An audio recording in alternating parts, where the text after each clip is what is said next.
देखिए, कांग्रेस हमेशा से चाहती रही कि राम के अस्तित्व को ही मिटा दिया जाए।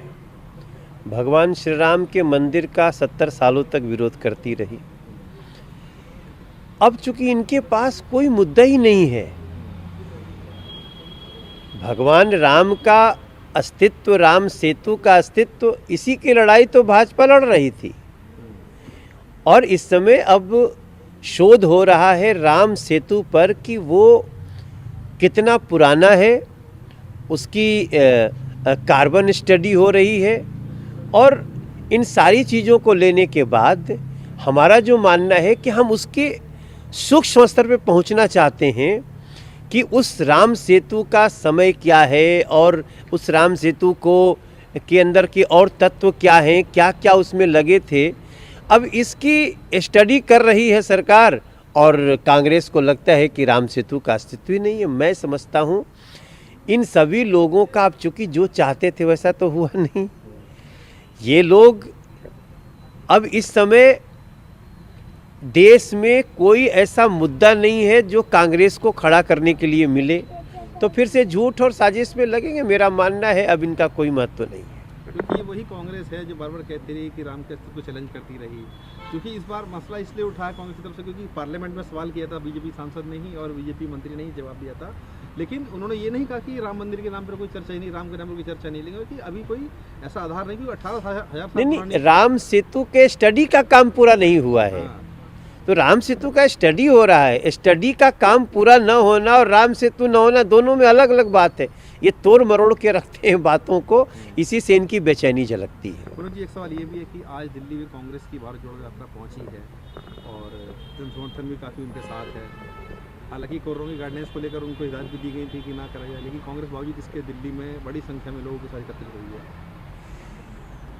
देखिए, कांग्रेस ने वैसे तो चली थी भारत जोड़ो यात्रा के लिए, लेकिन सब तोड़ा तोड़ा ही है। उधर जा कर के किसी केरल में जिस चर्च के व्यक्ति से मिले तो वो तो भारत विरोधी व्यक्ति हैं। तमाम हमारे चर्च के लोग हैं जो भारत के साथ निष्ठा रखते हैं, लेकिन मिले भी तो भारत विरोधी से। रास्ते में मिलते हैं तो कन्हैया कुमार से, तो भारत का दिल टूटता है। आगे आते आते राजस्थान में मोबाइल तोड़ने लगे, तो सब तोड़ा ही तोड़ा है, जोड़ा तो कुछ नहीं है। और जब यहाँ आए तो अब वो नियमों को तोड़ रहे हैं और फिर छोड़ के चले जाएंगे।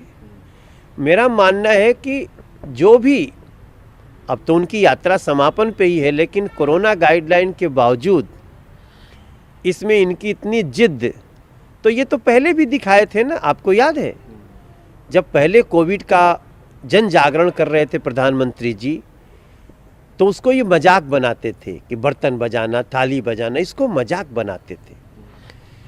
मास्क पहनने के लिए प्रेरित करना, ये कहते थे नहीं नहीं कोई ज़रूरत नहीं है। यहाँ तक कि जब वैक्सीन बन के आई तब भी आपको याद हो गया कि बीजेपी की वैक्सीन है, मोदी वैक्सीन है, नहीं लगाना है। और राजस्थान में इनके जहाँ रूरल स्टेट थे वहाँ तो वैक्सीन नष्ट भी करने का काम किया।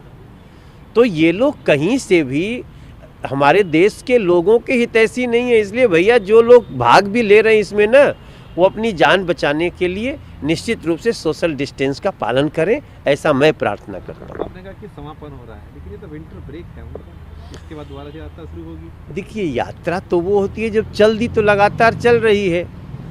यात्रा तो इनकी ऐसी भी होनी चाहिए थी कि बिहार में जहरीली शराब पी करके इतने लोग मर गए, वहाँ यात्रा कर देते। इनकी यात्रा अगर सही मायने में ये यात्रा होती तो ये और भी कई जगह हो करके आते जहाँ आवश्यकता थी। लेकिन ये ब्रेक यात्रा है, फिर एक ब्रेक पे है, तो ये ब्रेक करके ही ब्रेकिंग में तो रहते हैं, लेकिन पार्टी को ब्रेक करते जाते हैं।